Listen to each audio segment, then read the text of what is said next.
Everybody else is giving you their 7-round mock draft for the Jets. Might as well do it too. Here we go.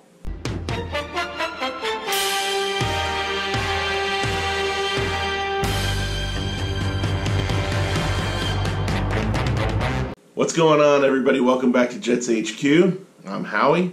Thanks for joining me again today. I really appreciate it. It's been really gratifying to see so many people joining the community here and tuning in for some information. I really appreciate everybody who shows up, everybody who's come back. Thank you guys, and everybody who's new to the channel. I appreciate you being here. Go ahead and like the video if you like it, and subscribe if you want to hear some more stuff. So I really appreciate you being here.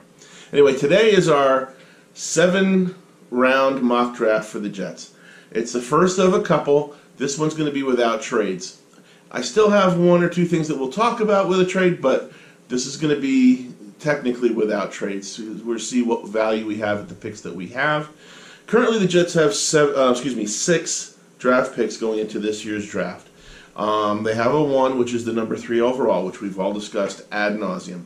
We have the two 3s. We don't have a 2 because we traded it for Sam Darnold. We have 2 number 3s, the number 68 pick and the number 94 pick.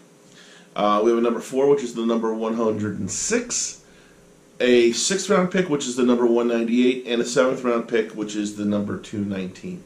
Now, those numbers have changed a little bit. You may notice from other people talking or for some of the research that you guys might be doing.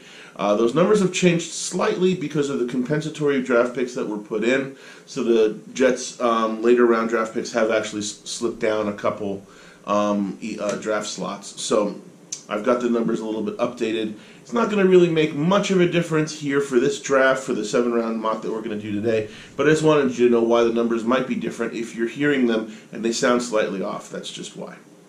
So anyway, let's just jump right in. We'll start off. I'm not going to waste too much time. We've got the number 1, our first round pick, the number 3 pick overall, and once again, this year the Jets are going to win the Mike McCagnon I got lucky in the first round lottery, where the best player in the draft is going to fall to the Jets at number 3. The Jets are going to get Nick Bosa, defensive end from Ohio State. I don't know what else can be said that we haven't already discussed in other videos and other channels. He's the best prospect in the draft. That's it. I like a lot of other players. I like Josh Allen. I like Quinnen Williams. Bosa's just the best prospect in the class, so he's going to fall to the Jets at number 3. Not much that I have to really go over. I mean, the guy hits like a truck. He's got a lightning quick first step, and he's got the best bloodlines with his brother Joey and his father. He's the closest thing in this draft to just a sure thing. So we're going to end up with him at number 3. In the 3rd round, the Jets are going to target a center. Now, it's going to be difficult because there's few centers in the draft that are actually pretty good, and they're climbing up the draft charts. There's no way they're going to get Bradbury in the 3rd round. He's going to be long gone, probably in the 1st round, Garrett Bradbury. So the Jets are going to look at 2 different players in round 3, and they have 2 picks in round 3, so this is a good chance for us to pick up our center. Now, the first one, and everybody has talked about this guy, and he's climbing up the draft boards fast, is Eric McCoy. Eric McCoy is a center from Texas A&M. He's a 6'4", 315-pound junior. He's 21 years old, and he's just been doing great. He's looking great. He was not highly recruited out of high school, but he has built himself into a 3-year starter at Texas A&M, and now he's on everybody's radar. He was, a mid to lower round looking guy, and ever since the combine, he has shown himself to be, possibly a 2nd round starter. So in order to draft Eric McCoy, the Jets might have to trade up. Now, this is a non-trade mock draft, so if we're going to do this, we're going to do it right. But in this particular case, when we talk about the actual trades that we might make, this one might be a place where we might package a pick and maybe Darren Lee to move up in order to pick up Eric McCoy and pick up a 2nd round pick so that we can get him, because I don't think he'll be there in the 3rd round. But just in case he's not there in the 3rd round, the other guy that we can target is Elgton Jenkins. Now, Elgton Jenkins is a Mississippi State center. He's a 6'4", 311-pound senior that's 23 years old. He's really, really strong. He was actually a high recruit out of high school. He played 49 games for Texas A&M, and 26 of them he started at center. All of 2018 he was their center. His measurables were he's a 5.05 in the 40-yard dash, and he did 29 bench presses. So he's, for a center, very, very solid numbers. Doesn't have to be much faster than that. McCoy, believe it or not, just as a compare and contrast, McCoy ran a 4.89 40-yard dash, and he had 29 benches also. So just food for thought about whether or not we would move up. But you're not asking your center to do a whole lot of sprinting. Now, Elston Jenkins is a star too. He's going to be a very, very solid center in this league. At Mississippi State, he allowed 1 sack for his entire career. That's pretty strong. He's a smart guy. He's graduated with a degree in industrial technology.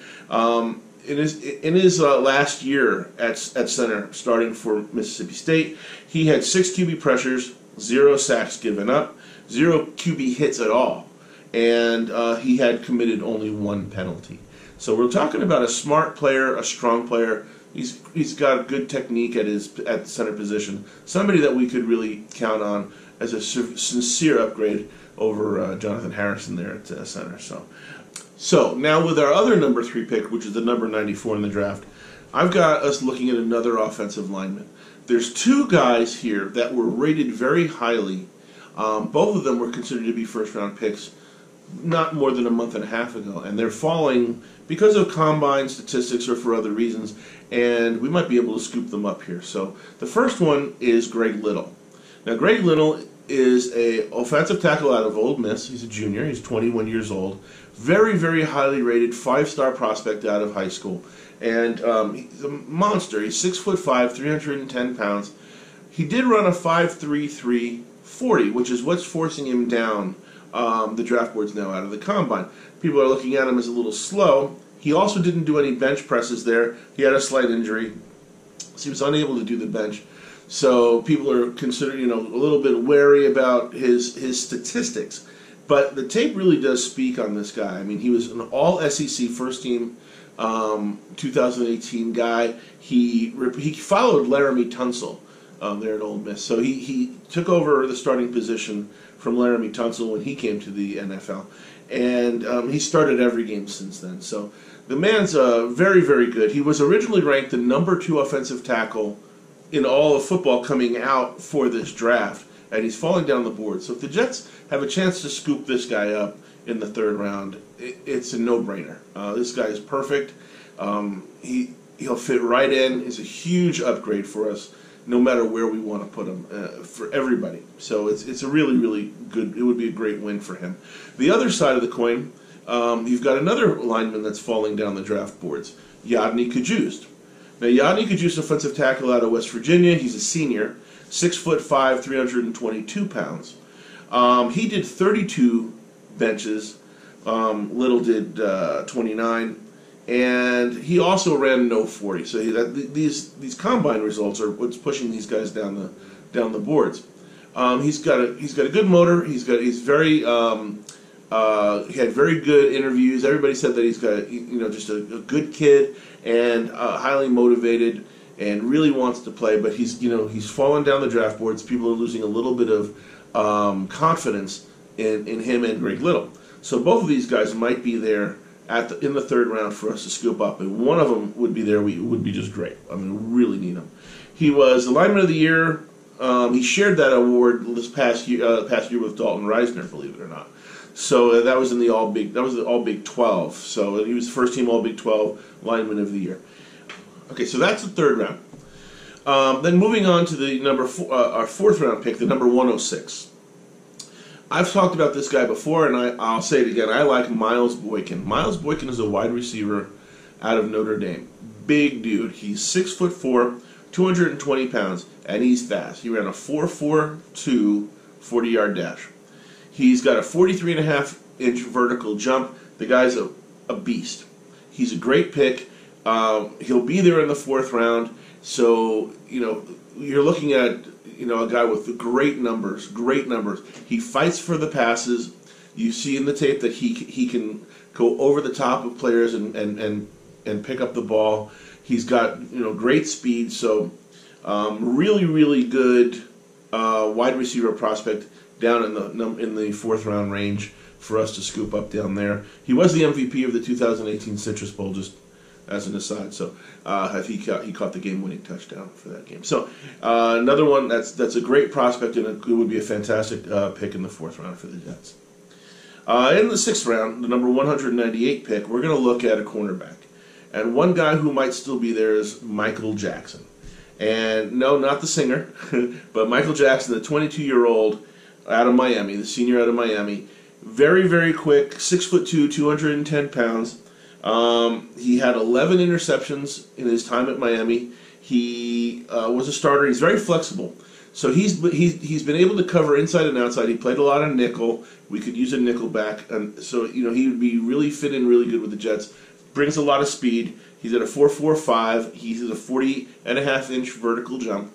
So that he can cover. He's perfect for the middle of the field. He's probably not going to get put up against your speed burners, but your guys that come across the middle, he could pick up and cover just fine. And he might develop. I mean, when you're talking about a 6th-round pick, this is a guy that you can develop, and he's got the numbers that you need, and all we need to do is try to develop a little bit of the intangibles, a little bit of the ability and some of the technique. Coming out of Miami, that's not going to be too hard to do. He did have 97 career tackles, and I think he was the 7th fastest cornerback in this year's combine. So, in the 6th round, that'd be good value for us to pick up there. All right, and then in the 7th round, once again, you're just trying to find the best value that's on the board. But in this case, I think that we could try to look at Jalen Hurd. He's a wide receiver out of Baylor.